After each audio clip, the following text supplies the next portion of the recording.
Years ago, Chris Gates, he's a staple as well.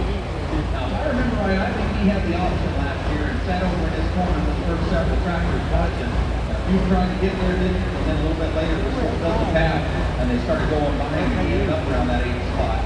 But I think in that early stage, he had a decent shot. Everything free coming out of Pennsylvania.